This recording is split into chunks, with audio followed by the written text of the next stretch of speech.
মুসলমান কা বাচ্চা।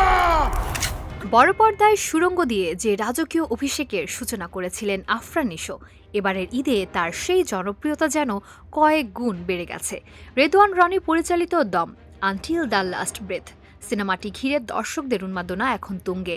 বিশেষ করে প্রথমবারের মতো বড় পর্দায় নিশোর সঙ্গে চঞ্চল চৌধুরীর উপস্থিতি সিনেমাটিকে নিয়ে গেছে অনন্য উচ্চতায়। আমি কোথায় পাবো তাহারে।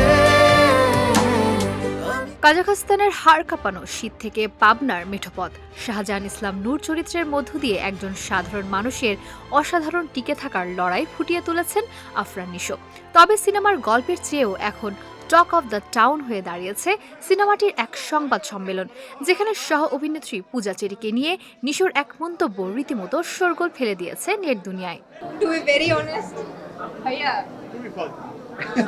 আমি আপনার প্রেমে পড়ে গেছি। নাকি নূরের পারফরম্যান্স? নিশো ভাইয়ের প্রেমে পড়ে গেছি, তার acting. Thank you so much, thank you so much. Thank you ভাইয়া, আপনি হচ্ছে একটা ইনস্টিটিউশন। নূরকে আনা হচ্ছে খুব তাড়াতাড়ি তাহলে। এবার আপনারা অন্যভাবে নিন না যে পূজা চেরি নিশো ভাইয়ের প্রেমে কেউ পড়ে অন্যভাবে গেছে। নিচ্ছে। আর তার অ্যাক্টিং এর ও মাই গড, সে একটা জলজান্ত ইনস্টিটিউশন, আর কিছু।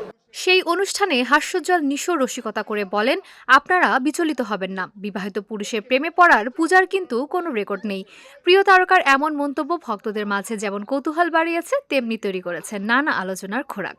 থ্যাংক ইউ সো মাচ এই প্রেজ করার জন্য, এবং আপনারা বিচলিত হবেন না, বিবাহিত পুরুষের প্রেমে পড়ার পূজার রেকর্ড নাই।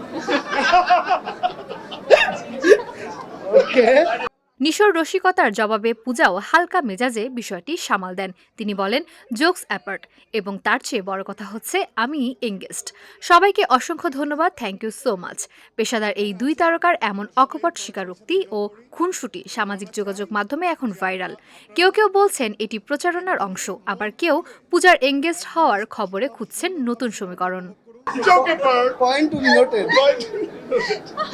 এবং তার চেয়ে বড় কথা আমি engage. Thank you, thank you so much.